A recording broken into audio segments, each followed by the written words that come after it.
여기 발산형 경계라는 게 있어. 오케이? 발산형 경계라는 거 보시면 이웃한 두 판이 서로 떨어지는 경우를 얘기하는데 멘틀 대류가 상승하는 곳에서 이루어진대요. 그래서 밑줄 해양 지각이 생성이 되는 거야. 그래서 새로운 지각이 형성이 되는데 보통 해양 지각이 형성되지 대륙 지각이 형성되지는 않아요. 그게 융기에서 이제 대륙 지각화 되는 거거든요. 그 다음에 보존형 경계에서는 이웃한 두 판이 서로 어긋나는 경우야. 이동속도 차이가 크게 나서 어긋나는 경우인데 판의 생성이나 소멸이 되지 않고 보존된다. 수렴형 경계는 두 판이 서로 가까워지는 건데 멘틀 대류가 하강하기 때문에 생겨. 그러면 발산형 경계와 보존형 경계 거기 나오죠. 발산형 경계는 해양판과 해양판이 발산되는 경우가 나오고 있고요. 다음에 대륙판과 대륙판이 발산되는 경우가 나오고 있습니다. 그럼 해양판과 해양판이 발산할 때는 뭐가 생긴다? 멘틀 물질 상승에 의해서 산맥이 형성되는데 그걸 우리가 해령이라고 합니다. 알겠습니까? 대표적으로 대서양 중앙해령. 대서양 중심에 해령이 있어. 얘들아, 그럼 대서양은 점점 뭐해지고 있다는 얘기야?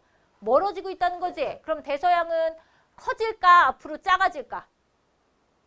점점 커진대잖아. 가운데가 이렇게 쩍쩍 갈라지고 새로운 지각이 막 대서양에 새로운 지각이 막 만들어지고 있대잖아. 그자? 그럼 어떻게 되는겨? 커지는 게 앞으로. 알겠어? 대서양은 커질겨. 알겠니? 다음에 거기 대륙판과 대륙판이 서로 멀어지면서 그렇게 열곡대를 형성하죠. 깊은 골짜기를 형성하게 되는데 이런 걸 우리가 동아프리카 열곡대라고 합니다. 그래서 발산형 경계에서는 화산활동과 지진활동이 만들어지게 되는데요. 보통 천발 지진이 많이 발생을 하게 됩니다. 다음에 거기에서 보시면 보존형 경계는 판과 판이 서로 어긋나면서 생기는 건데 대표적인 예로 변환 단층을 들을 수 있고요. 얘는 샌 안드레아스 단층을 들을 수 있겠습니다. 수렴형 경계는 멘틀의 하강부에서 생기는데 얘는 서비평과 충돌형으로 나눌 수 있어. 서비평은 밀도 차이가 큰 경우 해양 또는 대륙판 쪽으로 해양판이 수렴하는 경우 이렇게 나눌 수 있고요. 그 다음에 충돌형은 밀도 차이가 작아서 서로 섭입이 되지 않는 경우들을 얘기하는데 이거는 대륙판과 대륙판이 수렴했을 때를 들을 수가 있겠죠. 그러면 해양판과 해양판이 수렴했을 때는 대표적인 예로 해양판이 대륙판으로 가거나 아니면 해양판이 밀도가 큰 해양판이 밀도가 작은 대륙판 아래로 내려가면서 두 판의 경계에서 똑같이 뭐가 생길 수 있냐면 해구가 생길 수 있죠. 이해갔습니까? 해구가 생길 수 있고 그 다음에 또 습곡산맥도 생길 수 있으며 또 뭐도 생길 수 있지 얘들아? 호상열도도 생길 수 있더라. 했던 거 기억하시죠? 그래서 이런 것들이 나타날 수 있고요. 그래서 화산활동, 천발지진, 중발지진, 신발지진이 모두 일어나고 역단층, 횡압력에 의한 역단층도 일어날 수 있답니다. 지형으로는 해양판과 해양판이 수렴할 때는 해구와 호상열도가 생길 수 있고요. 다음에 대륙판과 해양판이 수렴할 때는 해구와 습곡산맥이 생길 수 있습니다. 대표적인 예로 일본 해구와 일본 열도라든지 또는 안데스 산맥이 대표적인 예가 됩니다. 알겠습니까? 넘겨주세요. 거기 쭉 보면 A를 보세요. A 보이십니까? A는 판과 판이 뭐하고 있어? 확장하고 있어. 양옆으로 이동하고 있거든. 이해갔니? 그럼 여기를 우리가 뭐라 그래? 발산형 경계라고 하는데 여기가 동아프리카 열곡대고요. 다음에 B를 보세요. B는 화살표가 두 개가 어떻게 되고 있어? 만나고 있지. 그것만 구별할 수 있으면 돼. 만나니까 수렴형 경계가 되는 거야. 알겠어? 근데 대륙판과 대륙판이 수렴하기 때문에 여기는 습곡산맥이 그러니까 만들어지게 되고요. 여기를 우리가 충돌형 경계라고 합니다. C 봐봐. 해양판이 대륙판 속으로 수렴하고 있지. 그러면 이것도 수렴형 경계인데 얘는 해양판이 대륙판 속으로 수렴하기 때문에 서비평 경계가 되는 것이고 대표 지형으로 해구라든지 호상열도를 들을 수 있습니다. 알겠습니까? 다음 D 봐봐. D. 안류산 열도라고 하는데 여기 D도 뭐야? 판과 판이 수렴하고 있지. 이것도 서비평 경계에 해당하게 됩니다. 알겠습니까? 다음에 거기 E 찾아봐. E 어딨어? E 찾았니? E 찾았네. E는 태평양판이 여기 필리핀판인가요? 태평양판이 필리핀판 쪽으로 오고 있는 거거든요. 그래서 여기에 마리아나 해구 같은 거 있을 거예요. 그래서 그 대만 밑에 마리아나 해구 있거든요. 그래서 대만도 수렴형 경계이기 때문에 요번에 뭐가 났어? 대박으로 지진 났잖아. 그치? 수렴형 경계에 의해서 난 지진이라고 볼 수가 있겠죠. 너 어디 있다 왔니? 어? 학교? 그럼 아파? 자빠져 잤어? 와우 대단해요. 다음에 어디 G 봐봐. G는 판과 판이 어긋났지? 여기 보존형 경계야. 그래서 샌안드레아스 단층이 대표적인 예고요. 요런 식으로 해서 찾아줘야 된다 이 얘기다. 아시겠지? 그러면 여러분 665번과 666번을 한번 풀어보도록 하겠습니다.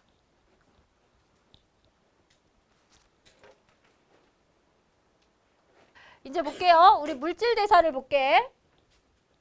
물질대사란 얘들아 뭐냐면 생물체 내에서 생물체니까 식물도 되고 동물도 돼. 알겠어? 이러한 생물체 내에서 이루어지는 모든 화학 반응. 이거를 우리가 물질대사야 라고 해. 그럼 내 몸에서 일어나는 각종 소화들 있죠. 소화. 이거 화학 반응이거든. 다음에 내가 호흡을 하지. 이 호흡 말고 세포 호흡 있지. 세포 안에서 유기물을 분해하는 호흡. 또 우리가 단백질을 먹지. 나 좀 전에 단백질바 하나 먹고 왔거든. 왜? 단백질을 만들려고. 내 몸에서 단백질 합성이 일어나야 되잖아요. 이런 것들도 다 뭐가 되는 거야? 물질대사야. 식물에서는 빛을 받아서 이산화탄소와 물을 이용해서 뭘 만들어? 포도당을 만들지. 이런 것들도 물질대사야. 알겠어? 이러한 동물이든 식물이든 뭐 단세포든 다세포든 모든 생물체 내에서 이루어지는 화학 반응을 우리는 물질대사야 라고 표현해. 그럼 물질대사를 할 때 꼭 뭐가 필요하냐면 물질대사에서는 효소가 필요해. 그럼 물질대사를 하려면 꼭 뭐가 필요하다? 효소가 있어야 돼. 그러면 생물체내는 꼭 뭐가 있어? 효소가 있어. 이거야. 생물체인데 효소가 없는 애들이 있을 수 있어? 없어? 없어. 생물의 특징 중에 하나가 뭐냐면 효소의 존재 여부야. 이해갔니? 그래서 바이러스는 생물이라고 부를 수가 없어. 왜? 효소가 없어. 그래서 바이러스는 생물체가 아닌 거야. 알겠습니까? 이해하셨어요? 그러면 이 물질대사를 우리가 한번 볼 건데요. 선생님이 X축은 반응 경로야. Y축은 물질이야. 우리 물질 자체가 갖고 있는 에너지의 함량으로 설명을 할게. 보통 분자 크기가 크대. 헤모글로빈, 녹말, 탄수화물, 지방, 단백질 이런 것처럼 분자 크기가 큰 거야. 그거는 여러 개의 단위체들이 겁나 많이 결합되어 있어서 이렇게 고분자를 만든 거거든. 분자량이 큰 거. 이런 애들은 에너지의 함량도 높아요. 왜냐면 분자의 크기가 크다는 건 그 분자를 구성하고 있는 원자들이 겁나 많다는 얘기지. 그럼 원자와 원자들이 뭐를 해야 돼? 결합을 하잖아. 결합을 하면 그 결합 사이사이에 결합 에너지를 가지고 있는 거거든. 그게 물질이 갖고 있는 에너지라고 볼 수 있는 거거든. 그럼 고분자 물질은 에너지가 겁나 높아. 그럼 저분자 물질은 원자의 개수가 적지. 그러면 결합수도 적잖아. 그럼 갖고 있는 에너지도 작아. 이거는 저분자 물질이야. 이렇게 돼. 됐어? 그러면 고분자 물질이 저분자 물질로 송풍으로 틀을게요. 말려버려. 그러면 고분자 물질이 저분자 물질로 이렇게 쪼개지는 반응이야. 그치? 그러면 분자 크기가 이렇게 겁나 많았어. 원자들을 겁나 많이 갖고 있었는데 얘네들을 이렇게 쬐깐쬐깐한 분자들로 이렇게 자르는 거야. 이렇게 쬐깐쬐깐한 분자들로. 이해갔어? 그런데 얘네들이 반응이 고속도로 타고 뚜루루루루루 이렇게 오면 좋겠지만 이해갔어? 고속도로 타고 이렇게 훅 떨어지지는 않아. 반응 안에는 수많은 경로들이 있잖아? 어디를 가야 되냐면 항상 산을 타고 넘어갔다 와야 돼. 무조건 모든 반응은. 그럼 꼭 반응을 할 수 있는 이 최소한의 에너지의 크기가 있지. 이해갔어? 이 최소한의 이 에너지의 크기를 우리가 뭐라고 하느냐? 활성화 에너지라고 하는 거야. 알겠습니까? 뭐라고 한다고? 그래서 딴 걸 주죠. 타이레놀이 아닌 소염 진통제를 주죠. 원장님 개 바빠. 약도 줘. 수업도 해. 항상 얘기한다. 원장님 바쁜 사람. 아니 누가 그럴 거야 선생님한테. 원장님이 하는 일이 뭐냐는 거야. 가슴 아팠잖아. 나 하는 일 개 많은데 지가 알지도 못하면서. 그래 나 그때 상처받아가지고 맨날 이렇게 얘기하잖아 애들한테. 변명 아니 변명. 읽어보자. 반응을 하기 위해서 이렇게 산꼭대기에 꼭 가서 만세 한번 불러줘야 생성물이 될 수 있는 거야. 그럼 반응을 할 때 꼭 필요한 이 에너지를 우리가 무슨 에너지라고 한다고?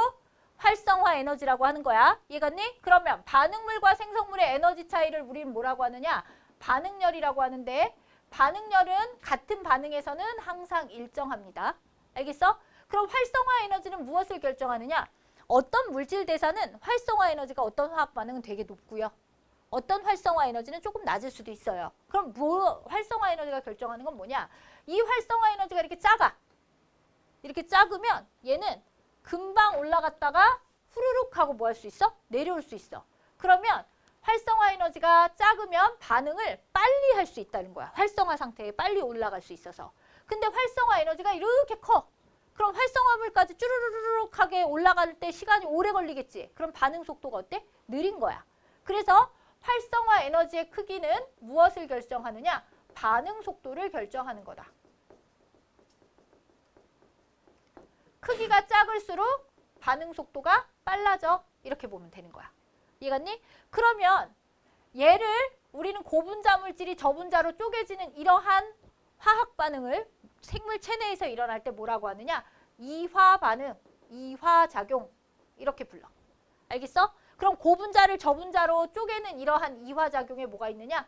소화. 탄수화물을 포도당으로 쪼개는 거.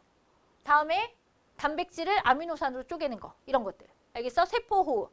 포도당을 이산화탄소와 물로 쪼개는 거. 이런 것들. 호흡. 이런 것들을 들을 수 있어요. 알겠어? 그럼 거꾸로 또 뭐 있느냐? 저분자 물질을 이렇게 쬐깐쬐깐한 단위체들이 있는 쬐깐쬐깐한 이런 저분자 물질을 고분자 물질로 합치는 거야. 합성할 수도 있죠. 이해갔어? 그럼 이때도 에너지가 반응열처럼 직진해서 이렇게 쭈르륵 올라갈 수가 없다 그랬지? 어떻게? 산을 타고 넘어가야 돼. 그러면 이때는 여기 반응물부터 산꼭대기까지의 높이가 요만큼이지? 요게 뭐가 되는 거야? 활성화 에너지가 되는 거야. 근데 어쨌든 반응열 자체가 커졌죠. 이해갔습니까? 이런 걸 우리가 무슨 작용이라고 하냐면 동화 과정 이렇게 표현하는 거야. 이해갔어요? 그래서 물질 대사에는 두 가지가 있어. 이화작용과 동화작용. 알겠습니까? 그런데 이화는 고분자 물질을 저분자 물질로 쪼개는 과정인 거고, 알겠어? 동화작용은 저분자 물질을 고분자 물질로 뭐 하는 거야? 합성하는 거야. 이렇게 될 수 있어. 근데 두 반응 모두 크기는 다르지만 활성화 에너지가 존재를 하는 거지. 이해갔어? 모든 반응에는 꼭 활성화 에너지가 있다 이거야. 그러면 효소가 어떤 역할을 하느냐? 이 효소가 왜 필요하냐면 우리 일반적으로 실험실에서는 가열을 할 수도 있고요. 그쵸? 그 다음에 뭐 반응을 좀 촉진할 수 있게 압력을 더 가해줄 수도 있고요. 다양한 방법을 가해줄 수 있거든? 근데 내 몸뚱이 안에서 반응이 일어나는데 나를 막 이렇게 뭐 오븐에다 집어넣을 수가 없잖아. 뜨겁게. 그치? 나를 막 이렇게 엄청난 높은 압력을 조절해 줄 수 있는 곳에 집어넣어서 네가 반응을 잘해봐라. 이렇게 할 수가 없죠. 내 몸뚱아리 세포 안에서 일어나는 모든 물질 대사들은 체온 범위 안에서 이루어져. 근데 그 물질 대사들의 대부분의 반응들이 있잖아. 동화작용이나 이화작용인데 그런 반응들이 굉장히 높은 온도에서 이루어져야 돼. 왜? 활성화물 상태까지 가기 위해서 활성화 에너지가 굉장히 큰 반응들이야. 그럼 내 몸 안에서 일어나는 반응들이 2박 3일에 걸쳐서 이루어지면 되겠니? 밥을 하나 먹었는데 윗속에서 단백질이 이렇게 소화가 되고 소화가 되고 소화가 되는데 한 2박 3일 걸려. 그러면 세포로 언제 가? 그치? 굶어 죽죠. 그러면 내 몸에서 생물 체내에서 일어나는 모든 물질 대사는 굉장히 빠른 속도로 진행이 돼야 되거든. 그럼 반응 속도가 빨라지려면 활성화 에너지의 크기가 어떻게 돼야 돼? 조절돼야 되는 거지. 그 내 몸 안에서는 반응마다 그 활성화 에너지의 크기를 조절해 줄 수 있는 물질이 있는데 그게 뭐가 되는 거야? 효소가 되는 거야. 그래서 모든 물질 대사에는 이 효소가 작용을 하기 때문에 효소가 작용을 하는데 어떤 작용을 하느냐? 활성화 에너지의 크기를 낮춰줘. 반응 경로를 바꾸어요. 일반적으로 반응물과 생성물은 그대로 놓고 반응을 우회시키는 거예요. 촉매를 통해서. 그래서 반응 경로를 바꿔서 활성화 에너지의 크기를 낮춰줍니다. 그래서 활성화 에너지의 크기를 여기에서 효소가 작용하면 이런 식으로 낮아지게 되는 거야. 효소가 작용하면 이만했던 활성화 에너지가 이렇게 작아지는 거지. 동화작용에서도 이런 식으로 작아져.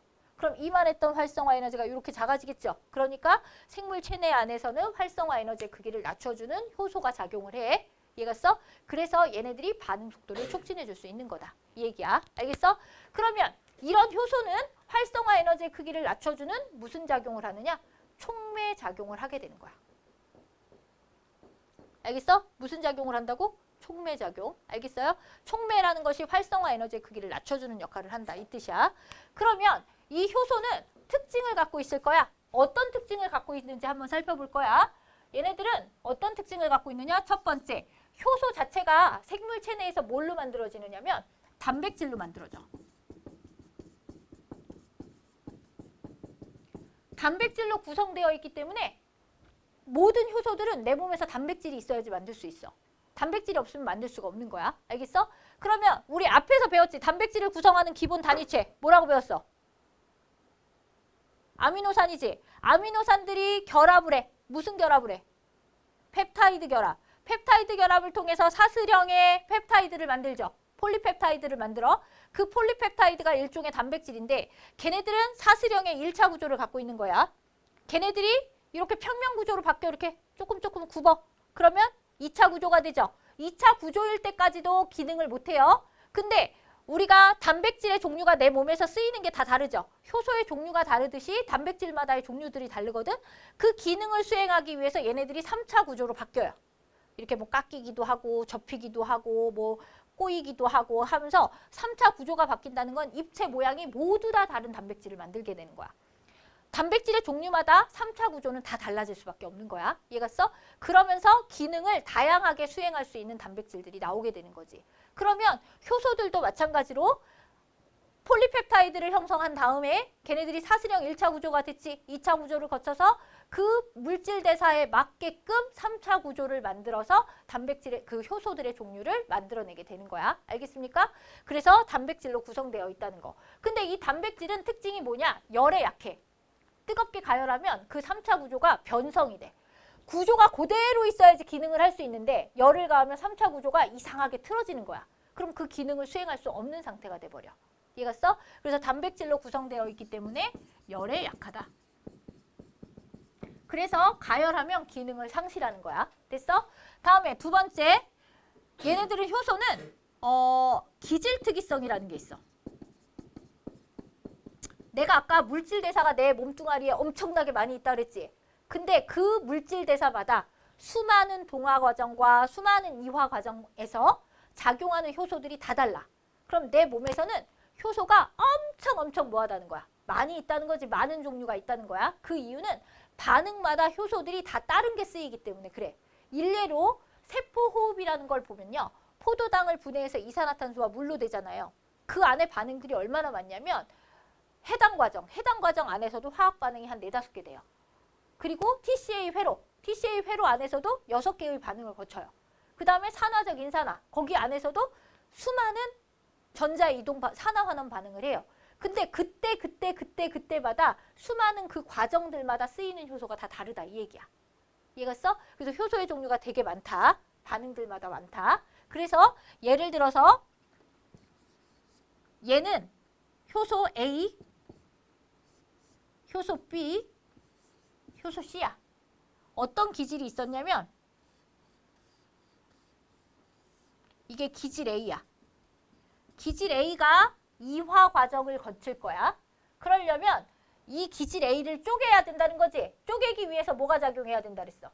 효소가 작용해야 된다 그랬잖아. 이해갔어? 효소가 그러면 A, B, C 중에 어떤 효소가 작용해야 될까?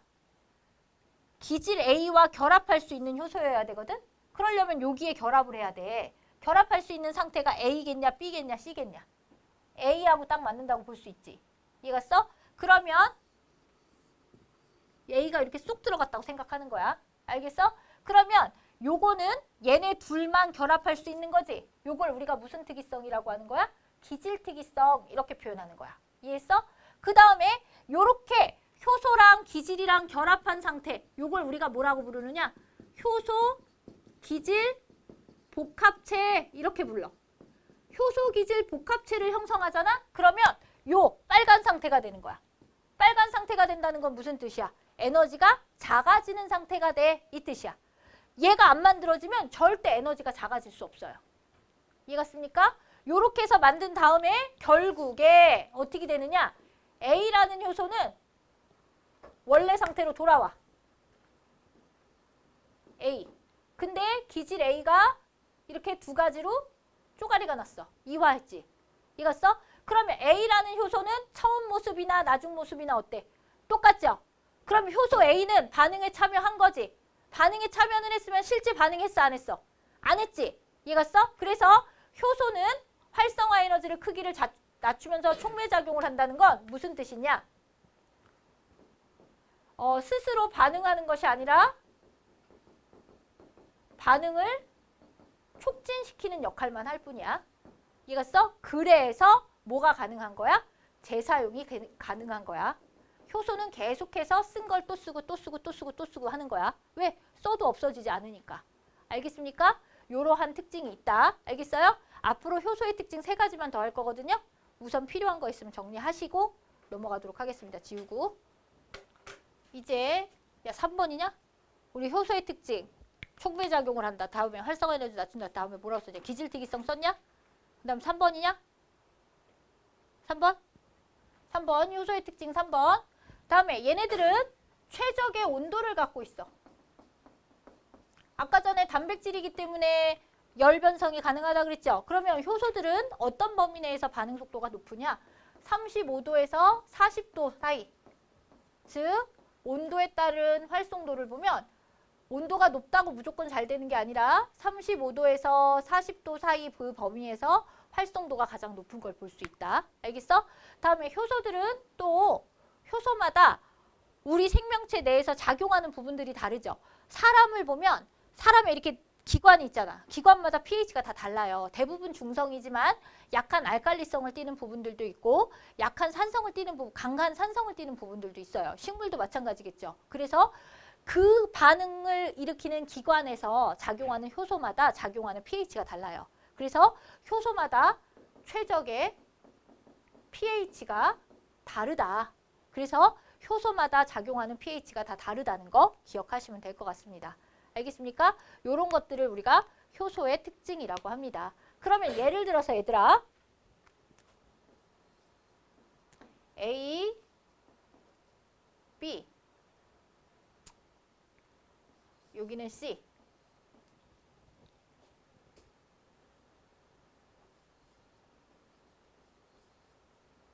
이렇게 됐어. D, B 이런 반응이 있대 얘들아. 나 지금 어떤 특징은 반응을 했지. 이해갔어? A하고 C하고 이렇게 결합시키려고 했던 거야. 그때 뭐가 작용했어? B가 있어야지만 이렇게 결합이 됐지. 그랬더니 결국에 A, C가 결합돼서 어떤 화합물을 만들었대? D라는 물질을 만들었지. 그리고 B는 원래 상태로 뭐 했어? 돌아갔지. 그러니까 B는 뭐가 되는 거야? 여기서 딱 그림을 보면 효소가 되겠죠. 이해갔어? 다음에 A, C는 뭐가 되겠어? 반응물이 되겠죠. 여기서 D는 뭐가 되겠어? 생성물이 되겠죠. 얘는 뭐가 되겠어? 이렇게 결합한 상태. 효소, 기질, 복합체가 형성되겠죠. 이 효소, 기질, 복합체가 형성돼야 활성화 에너지가 낮아지는 거라 그랬어 내가. 이해갔니? 그러면 이렇게 있을 때 그래프를 시간에 따라서 나타내 볼게. 어떤 애가 있었거든? 어떤 애가 있었는데 얘가 처음에 농도가 높았는데 반응이 시작되니까 줄어들어. 줄어들다가 결국에 원래 상태로 돌아왔어. 그러면 이 기억이라는 물질은 처음에 있었는데 점점 없어진 거야. 그러다 다시 원래 상태로 돌아온 거지. 그럼 중간에 반응에 쓰이기는 쓰였는데 실제로 반응에 참여하지는 않은 거지. 그럼 누가 되겠어 얘는? 효소가 되겠지. 그러니까 얘는 B야. 이렇게 되는 거야. 됐습니까? 다음에 어떤 물질은 많았어. 근데 시간이 흐를수록 있잖아. 계속 줄어들어. 줄어들다 결국에 0이 됐어. 그러면 니은이야. 얘는 계속 줄어들다가 없어졌지. 걔는 왜 없어졌겠어? 반응물이었기 때문에 없어진 거지. 그러면 얘는 반응물 A 또는 C에 해당하겠지. 이해갔어? 그 다음에 어떤 애는 있잖아. 처음에 빵이었는데 늘어나다가 결국에 다시 없어져. 그럼 중간에 많았다가 결국에 없어지는 애겠지. 이런 애들은 뭐가 될까? 효소기질 복합체 이렇게 되는 거야.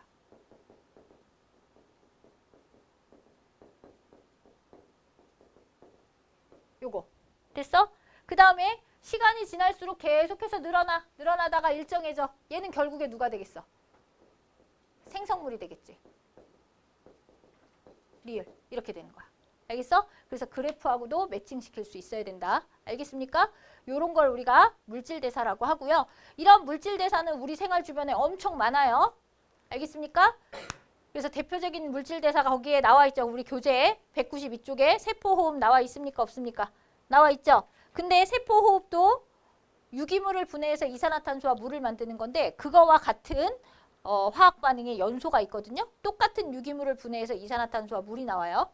근데 효소가 작용하는 세포호흡과 연소와의 가장 큰 차이점은 세포호흡은 물질대사로 여러 단계를 거쳐서 일어나는 거야. 여러 단계를 거치기 때문에 그 단계마다 사용하는 효소들이 다르겠죠.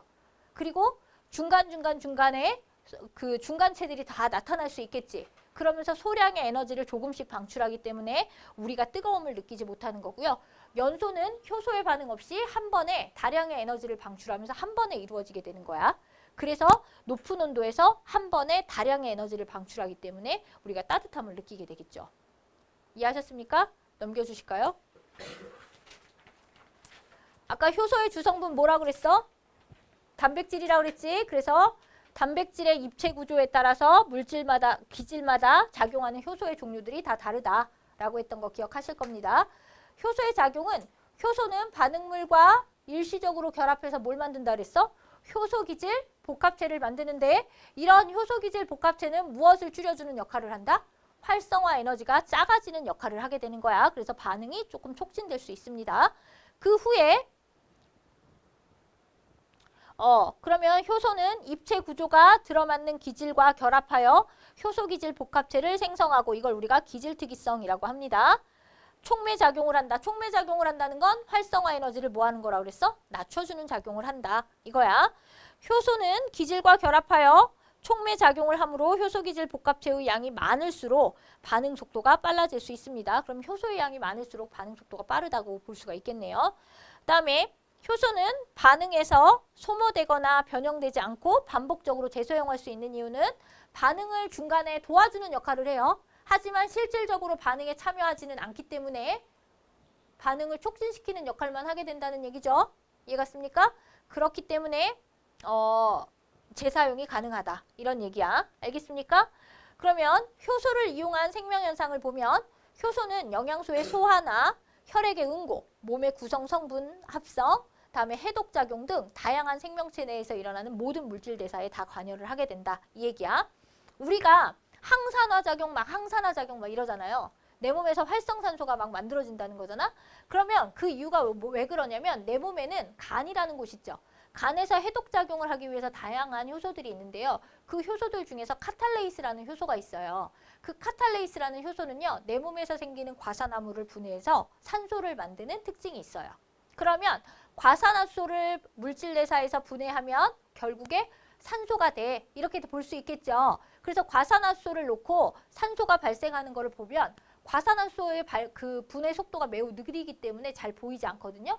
근데 거기다가 생간을 넣어주거나 소의 생간을 넣어주거나 또는 양파즙 또는 오이즙 같은 것들을 넣어주잖아요. 그러면 기포가 막 발생하는 게 보여요. 그 기포가 뭐냐?